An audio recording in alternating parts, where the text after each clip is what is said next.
Take the pretty one, Jeremy Bishop urged the Duke with practiced confidence, but Duke Gary Rhodes' gaze drifted past the emerald silk and rehearsed smile, settling on the maid in faded gold who was never meant to be seen. What did he recognize in the invisible girl that her own family had spent years erasing? Hello, lovely. If you're drawn to stories where worth isn't measured by beauty, where quiet strength speaks louder than glittering performance, I'd be grateful for a like or subscribe. It helps me bring you more tales of hearts that refuse to stay hidden. And if you feel moved to, tell me in the comments. Have you ever felt invisible in a room full of people? I read every word, and your stories always remind me why these tales matter. The Maid Who Learned to Disappear. The afternoon light fell through Bishop House's tall windows in slanted bars of pale gold, catching on polished floors Angelita Coleman had scrubbed that morning before dawn.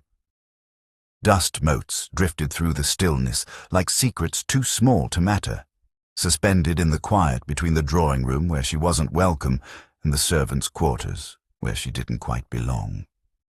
She stood in the narrow hallway outside Jeremy Bishop's study, a silver tea tray balanced in her hands, waiting. Always waiting. The study door was cracked open just enough for voices to escape. Her master's voice, low and urgent, speaking to his steward about debts that multiplied like weeds and a reputation crumbling faster than the manor's eastern wall. "The Duke is our last chance," Jeremy Bishop said, and Angelita heard the desperation beneath his measured tone. "One advantageous marriage, and we're saved." Angelita knew better than to react. She'd learned years ago to hold her face perfectly still, to let words wash over her without leaving marks. The tray didn't tremble. Her breath didn't catch. She simply waited, as invisible as the dust motes, until summoned. The sound of rapid footsteps shattered the hallway's careful silence. "She's back. Miss Bishop has returned from the dressmaker." The young housemaid's voice rang through the corridor with breathless excitement, followed by the rustle of skirts and the bright chime of feminine laughter. The manor stirred to life with an energy it hadn't possessed in months. Doors opened. Voices rose in cheerful greeting. Even Mrs. Pemberton, the head housekeeper who rarely smiled, could be heard offering warm welcomes from the entrance hall. Angelita remained perfectly still, the tea tray growing heavy in her hands, listening as the household gathered around its son.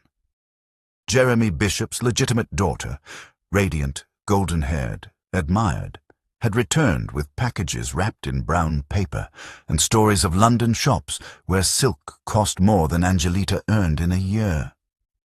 "Father, you must see the green one." The daughter's voice drifted up the stairs, bright as bells. "The modiste said it brings out my eyes. She said any gentleman would be captivated." Any gentleman, meaning the Duke.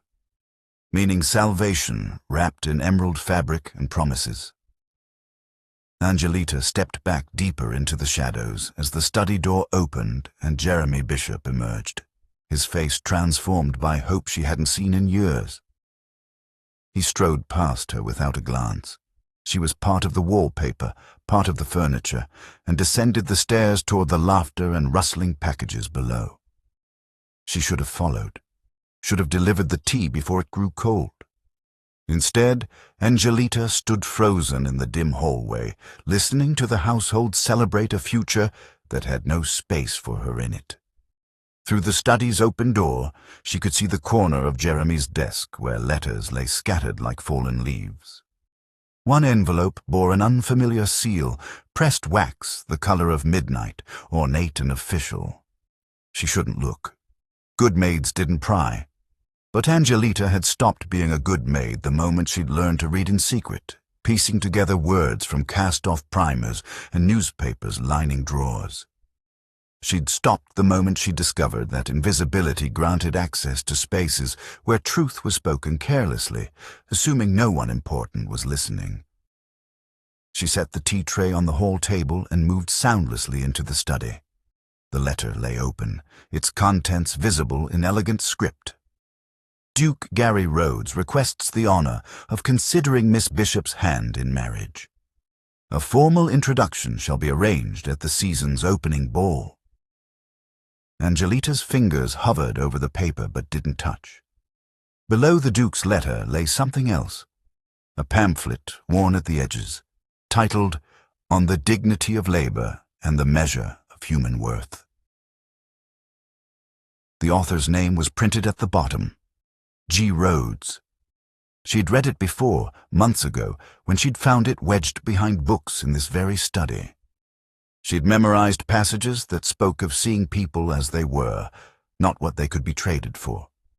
Words that suggested worth wasn't bestowed by birth or beauty, but revealed through character. The Duke who wrote those words was coming to Bishop House, to meet the pretty one, to save a failing family with a strategic marriage. Angelita, Mrs. Pemberton's sharp voice cut through her thoughts. Why is that tea still sitting in the hall? Take it down to the kitchen before it goes cold, girl. Angelita turned away from the desk, away from the Duke's letter and his dangerous philosophy, and retrieved the abandoned tray. As she descended the servants' stairs toward the clamor of the kitchen, she heard Jeremy Bishop's voice rising above the celebration. The ball is in 3 weeks. 3 weeks to prepare. 3 weeks to secure our future. Their future, Angelita thought, her footsteps silent on worn stone. Never hers. She had perfected the art of disappearing long ago. It was the only skill that had ever kept her safe. But somewhere in the back of her mind, those words from the Duke's pamphlet whispered like a half-remembered dream. True worth cannot be hidden from those who know how to look. Angelita pushed through the kitchen door into steam and noise and the practical business of staying invisible. She didn't yet know that in 3 weeks' time, someone would finally look. Angelita Coleman had learned to move quietly long before she understood why silence mattered. By the time Bishop House transformed into a stage for calculated performance, she had perfected the art of being present without being seen. The seamstresses arrived on a gray Monday morning, their arms laden with bolts of fabric that shimmered like captured moonlight, silk and emerald and ivory, velvet the color of wine, lace so delicate it seemed woven from spider's breath. They commandeered the drawing room, turning it into a workshop of pins and measuring tape and whispered consultations about necklines that would flatter without appearing immodest. Angelita carried tea trays through this transformation, watching Bishop House shed its shabby gentility like a snake discarding old skin. Faded curtains came down, new ones went up. Tarnished silver was polished until it caught the light.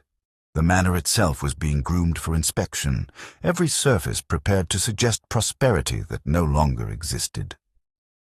"Stand still, darling," the head seamstress murmured to Miss Bishop, who posed before the mirror in emerald silk. The Duke must see perfection. Jeremy Bishop paced the drawing room's perimeter, his gaze sharp and assessing. "The waist needs to be smaller, and the neckline. Can we show the emerald necklace to better advantage? Father, it's all ready. It needs to be perfect." His voice carried an edge Angelita recognized. Desperation dressed as authority. "Everything must be perfect. Do you understand what's at stake?" Miss Bishop's reflection in the mirror showed a smile that didn't reach her eyes. "Yes, Father, I understand. Marriage as currency. A daughter as collateral. The transaction was never hidden, merely dressed in prettier language." Angelita knelt beside the seamstress, handing her pins one by one, her hands steady even as she heard Jeremy Bishop calculate his daughter's value in terms of debt forgiveness and restored reputation. She fastened buttons on gowns she would never wear. She held measuring tape against fabric that would never touch her skin. "You there, girl?" Jeremy's voice cut through the room's busy hum. "Stop hovering. If you're not needed, make yourself useful elsewhere." Angelita rose smoothly, gathering the empty tea tray. "Yes, sir." And Angelita, he didn't look at her, his attention fixed on his daughter's reflection. When the Duke visits, you will remain in the servants' quarters, completely out of sight. Am I clear? Perfectly clear, sir. She was halfway to the door when Mrs. Pemberton entered, breathless, holding a cream envelope sealed with midnight blue wax. It's arrived, Mr. Bishop. The formal invitation from Duke Rhodes. The room fell silent.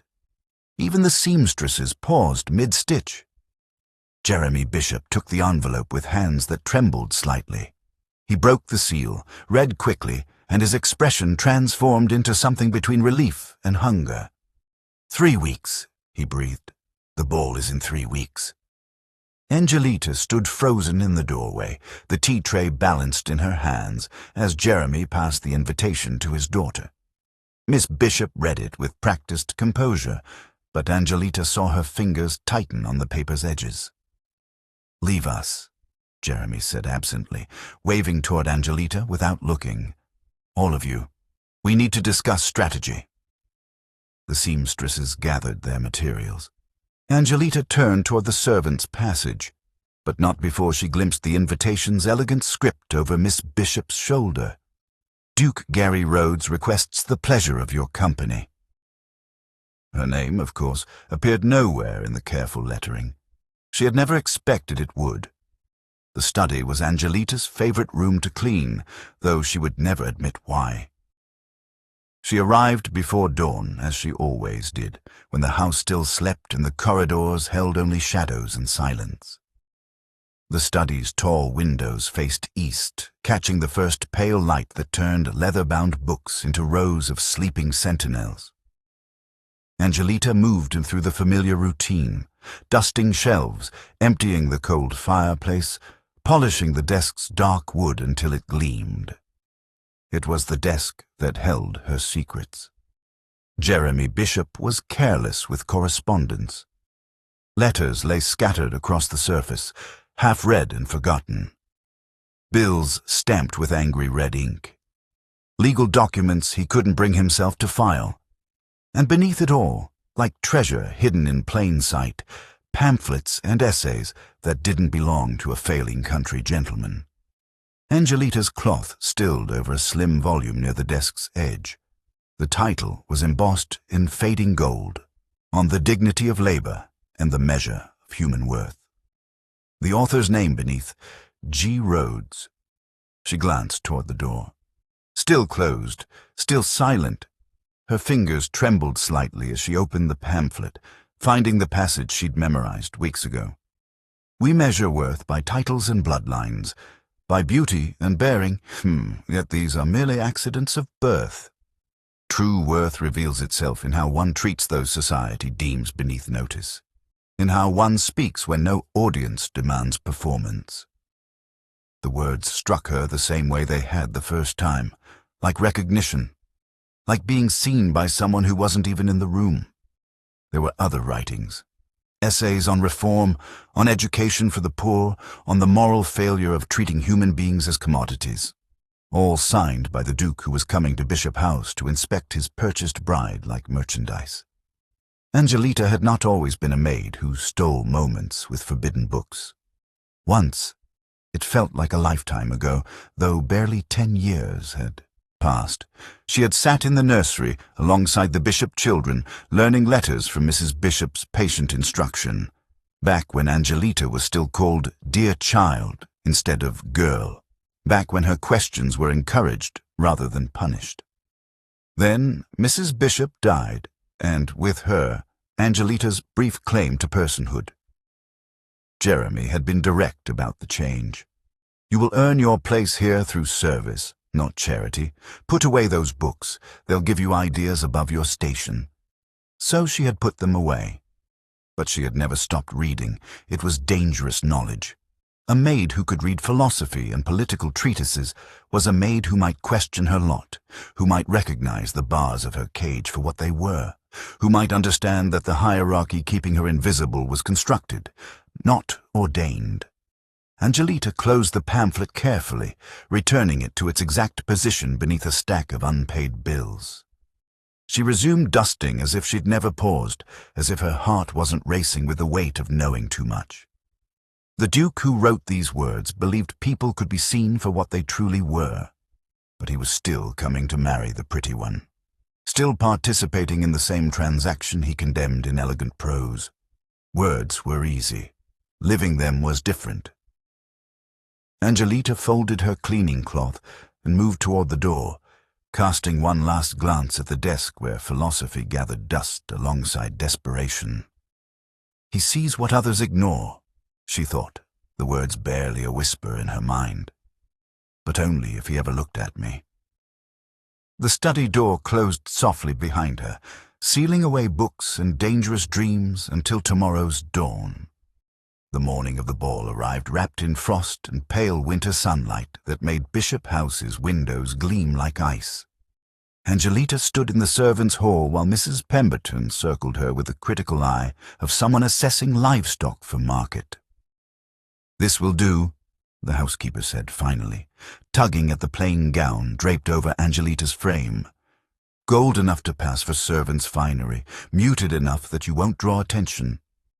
The fabric was the color of old candlelight, not quite gold, not quite brown, designed specifically to fade into the background of a grand ballroom. The cut was simple, the neckline modest, the sleeves long. It was a gown meant to make her invisible while technically being dressed for the occasion. "You'll serve refreshments," Mrs. Pemberton continued, her tone clipped and efficient. "Stay near the walls. Keep your eyes down. If the Duke addresses you, answer briefly and move on. Do you understand?" "Yes, ma'am." Mr. Bishop was very clear. "You are not to linger, not to be noticed. You are part of the scenery," Angelita finished quietly. "I understand." Through the servants' hall window, she could see the main entrance where Miss Bishop descended the stairs in emerald silk that caught the light like captured water. The gown fit perfectly, cinched at the waist, the neckline displaying the family's last valuable possession, an emerald necklace that had belonged to Mrs. Bishop. Her golden hair was arranged in elaborate curls, threaded with pearls. She looked like something from a painting, beautiful and untouchable and ready for display. Angelita looked like a shadow given temporary form. From the entrance hall above, Jeremy Bishop's voice drifted down with rehearsed precision. "Remember, darling, grace above all. Let him see your accomplishments, but don't overwhelm. Be charming, but not forward. Above all, be agreeable." "Yes, Father. And when he asks about your temperament, I'll assure him I'm obedient." Miss Bishop's voice carried a strange flatness beneath its musical tone. "That I understand a wife's duty. She is beautiful. She will obey," Jeremy muttered to himself, practicing the pitch as if his daughter weren't standing right beside him. Beauty and obedience, what more could a duke require? Humanity, Angelita thought, and immediately hated herself for the bitterness. This was not her story. It had never been her story. She was the background character in someone else's tale of salvation, the maid who would hand out champagne while futures were decided and fortunes restored. She had accepted this long ago, accepted that some people were meant to be seen and others to serve, accepted that her stolen education and secret reading changed nothing about her place in the world's carefully ordered hierarchy. The carriages arrived as afternoon faded into evening, their wheels crunching over gravel like breaking bones. Angelita watched from the servants' entrance as the household prepared to depart for the Duke's estate, to the glittering ball where everything would be decided. Mrs. Pemberton pressed a final instruction into her shoulder. "Stay out of sight, girl, completely out of sight." Angelita nodded and stepped back into the shadows that had always claimed her. It was the only place she'd ever truly belonged. The carriage door closed with a soft click, sealing away the pretty one in emerald silk, leaving Angelita to follow behind in the servants' wagon with the other invisible people who made grand evenings possible. She smoothed her plain gold gown and let the darkness fold around her like an old, familiar embrace. The Duke's ballroom was a cathedral of light and pretense. Chandeliers hung like captured constellations, their crystals scattering candlelight across polished marble floors. Musicians occupied a raised gallery, their strings weaving melodies that floated above the murmur of aristocratic conversation. Silk gowns rustled like whispered secrets. Jewels caught the light with every calculated movement. The air itself seemed perfumed with ambition and desperation dressed in expensive cologne. Angelita stood against the eastern wall, a silver tray balanced in her hands, watching the performance unfold. The guests arrived, in waves of carefully orchestrated entrance, each family announced, each name a declaration of bloodline and worth. They smiled with practiced ease, laughed at jokes that weren't funny, and circled each other like dancers in some elaborate ritual whose steps everyone had memorized. Then the Duke entered, and the room's energy shifted like wind changing direction. Duke Gary Rhodes was tall and composed in black evening clothes that made him look carved from shadow.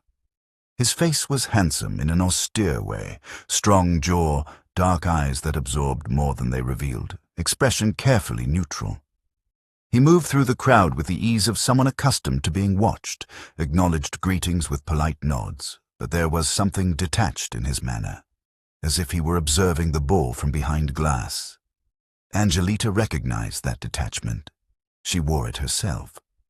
Jeremy Bishop approached with Miss Bishop on his arm, her emerald silk gleaming, her smile bright as polished silver. The introduction was smooth, rehearsed to perfection. "Your Grace, may I present my daughter?"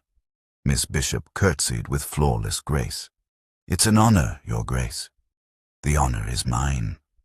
The Duke's voice was measured, courteous, revealing nothing. They spoke of London, of the season, of mutual acquaintances.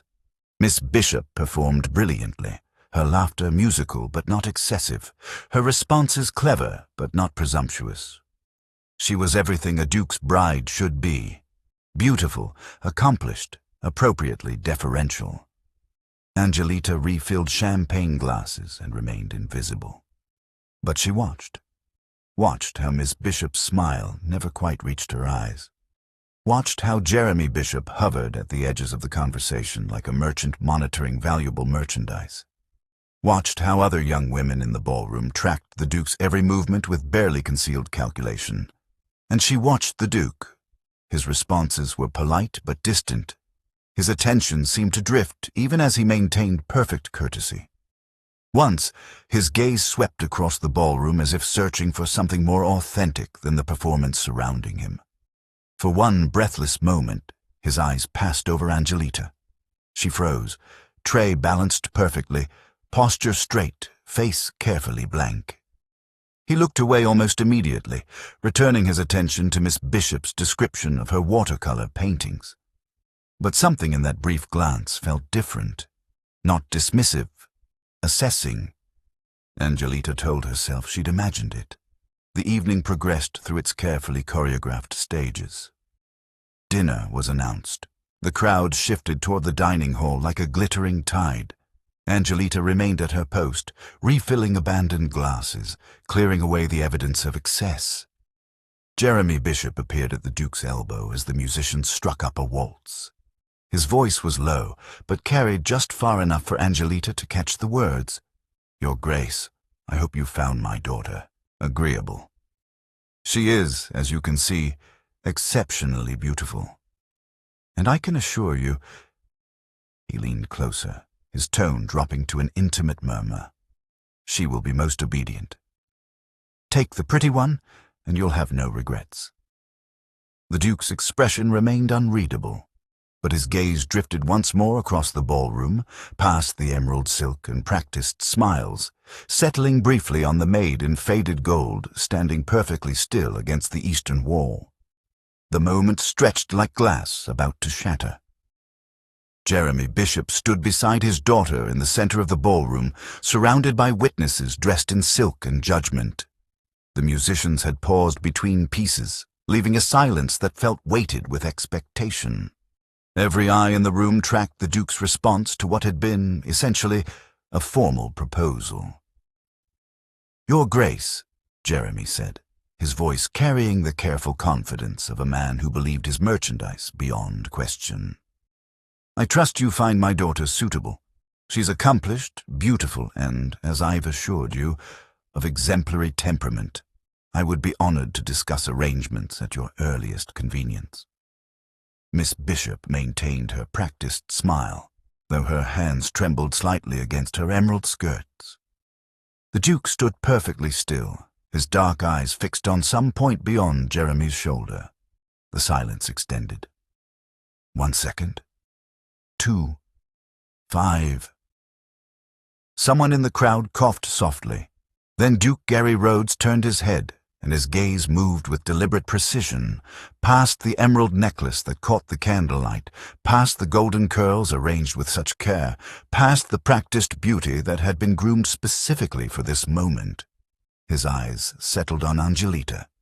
She felt the weight of his attention like a physical touch, like sunlight breaking through clouds after years of gray. Her breath caught. The tray in her hands suddenly felt impossibly heavy. Every instinct screamed at her to lower her gaze, to disappear back into the wallpaper where she belonged. But she couldn't look away. The Duke's expression was unreadable, but there was something in his eyes. Curiosity, perhaps. Recognition of something he hadn't expected to find in a room full of performance. He crossed the ballroom floor with measured steps, moving away from Jeremy and Miss Bishop, away from the formality of the proposal that hung unanswered in the air. He walked directly toward Angelita. The crowd's murmur rose like a wave. Shock rippled through the assembled guests in whispers that hissed like steam. Jeremy Bishop's confident expression cracked into confusion. Miss Bishop's smile froze, becoming something brittle and uncertain. Angelita pressed herself back against the wall, her heart hammering so loudly she was certain the entire ballroom could hear it. The Duke stopped 3 feet away, close enough that she could see the intelligence in his dark eyes, the way he assessed her not as scenery, but as a person. "Forgive me," he said, his voice quiet but clear enough to carry. "I don't believe we've been introduced." Every rule she'd ever learned screamed that she should deflect, defer, disappear. Maids didn't speak to dukes, invisible girls didn't become visible, but he was waiting. Watching her with the same careful attention she'd seen him give to Miss Bishop's rehearsed performance. Except this attention felt different. Real. "Angelita Coleman, Your Grace," she managed, her voice steadier than she'd expected. "Miss Coleman?" He acknowledged her with a slight nod, as if her name carried the same weight as any titled lady in the room. Then he asked the question that changed everything. "Tell me, Miss Coleman, what do you think of gatherings such as these, not as a servant, but as an observer? What do you see when you watch from the edges?" The ballroom held its breath. It was not a question meant for a maid. It was a question meant for a thinking woman. Angelita could have lied. Could have offered the expected deference, the practiced humility that kept invisible people safe. Instead, she told the truth. "I see performance, Your Grace," she said quietly, her voice steady despite the weight of 100 aristocratic eyes upon her. Beautiful, practiced performance. Everyone playing their assigned role with extraordinary skill, but performance nonetheless. The Duke's expression didn't change, but something flickered in his eyes. Interest, perhaps, or recognition. "And what role are you playing, Miss Coleman?" "The one I was given." She met his gaze directly, a small act of rebellion that felt enormous. "The invisible observer, the one who serves and listens and is never supposed to speak. Yet you speak now. You asked me to." A ghost of a smile touched the corner of his mouth. "So I did. Tell me, what does an invisible observer see that those performing might miss?" Angelita hesitated. This was dangerous territory. Speaking truth to power, revealing that she possessed thoughts beyond her station, but the Duke was watching her with the same careful attention she'd seen him give to ideas in his essays, and something in her refused to offer him anything less than honesty. I see people measuring their worth against each other like merchants at market, she said. I see beauty used as currency and obedience offered as virtue. I see... That's quite enough. Jeremy Bishop's voice cut across the ballroom like a whip crack. He strode toward them, his face pale with barely controlled panic. Your Grace, please forgive this interruption. The girl has forgotten herself. I assure you. Has she? The Duke didn't look at Jeremy, his attention remaining fixed on Angelita. It seems to me she's one of the few people here who hasn't forgotten herself at all. She's a maid, Your Grace. She has no business speaking when spoken to. The Duke's tone remained mild, but something sharp entered his words. Answering questions honestly, demonstrating the capacity for observation and thought. Jeremy's mouth opened and closed soundlessly. The Duke turned back to Angelita, and his next question landed like a stone in still water. Tell me, Miss Coleman, where did you learn to articulate ideas with such clarity? This is not the speech of someone uneducated. Angelita felt the trap closing. Admitting to education would reveal her stolen reading, her secret hours with forbidden books, but lying to the Duke felt impossible now that he'd looked at her like she mattered. I was taught alongside the household children, she said carefully, before Mrs. Bishop passed away. Taught? The Duke's gaze sharpened. You mean educated? Formally educated. That was a long time ago, Your Grace. And after Mrs. Bishop's death.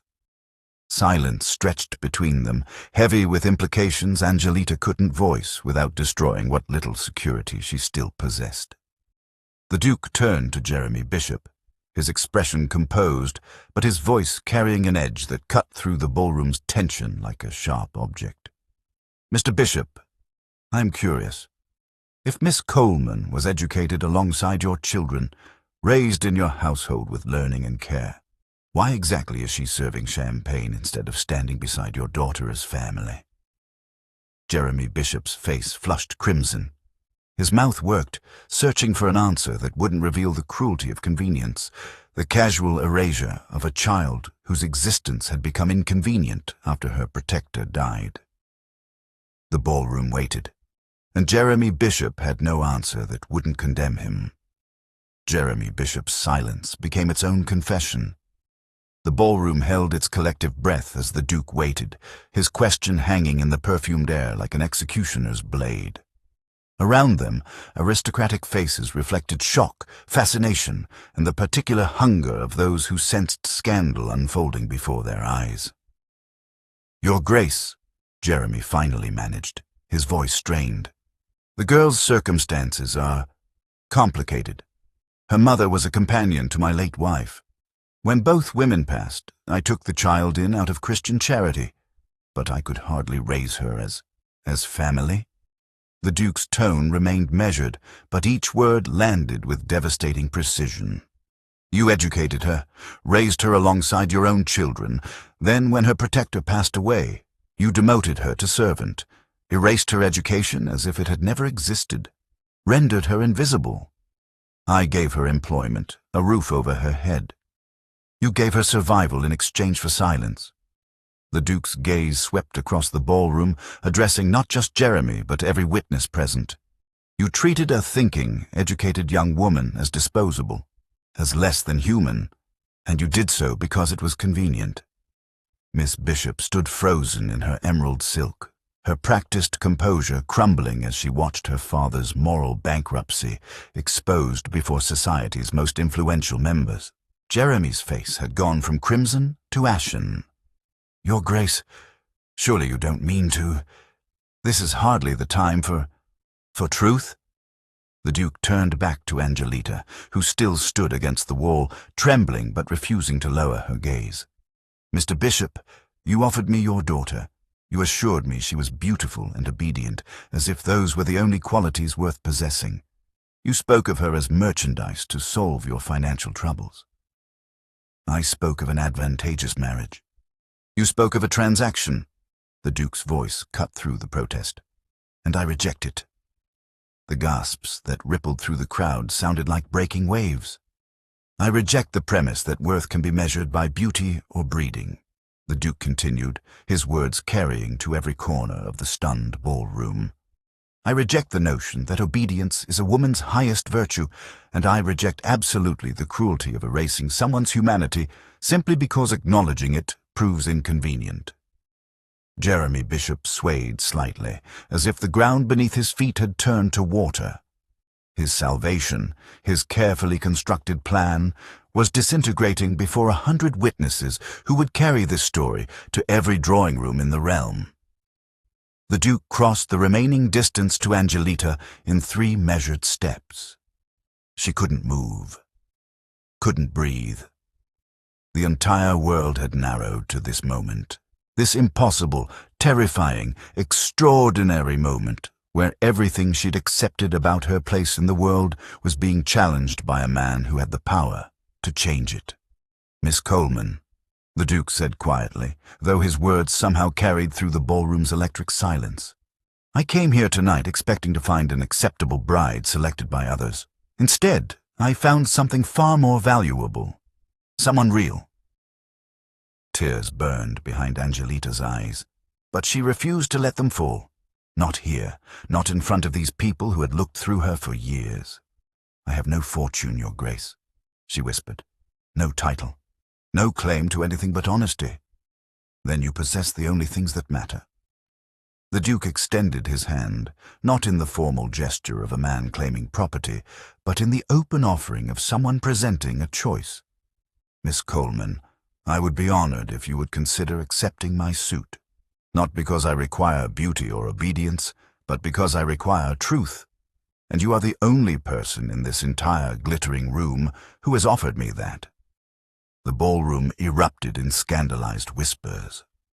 Angelita looked at his outstretched hand, at the choice he was offering, the recognition he was granting, the future he was presenting like an impossible gift.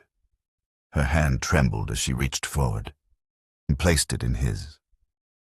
The ballroom's glittering chaos faded to background noise as the Duke led Angelita through glass doors onto a stone terrace overlooking moonlit gardens. The night air was cold against her flushed skin, sharp with the scent of winter roses. Behind them, the scandal they'd created continued to ripple through the ballroom in waves of shocked whispers and frantic speculation. Angelita could hear it all, the disbelief, the judgment, the furious recalculation of social hierarchies that had seemed immutable moments before. But out here, in the quiet space between scandal and consequence, there was only silence and starlight and the impossible reality of the Duke's hand still holding hers. "You're trembling," he said softly. "I'm terrified," she admitted. "Your Grace, I don't understand. Why me? You could have chosen anyone. Someone with family, fortune, connections, someone who wouldn't bring scandal to your name."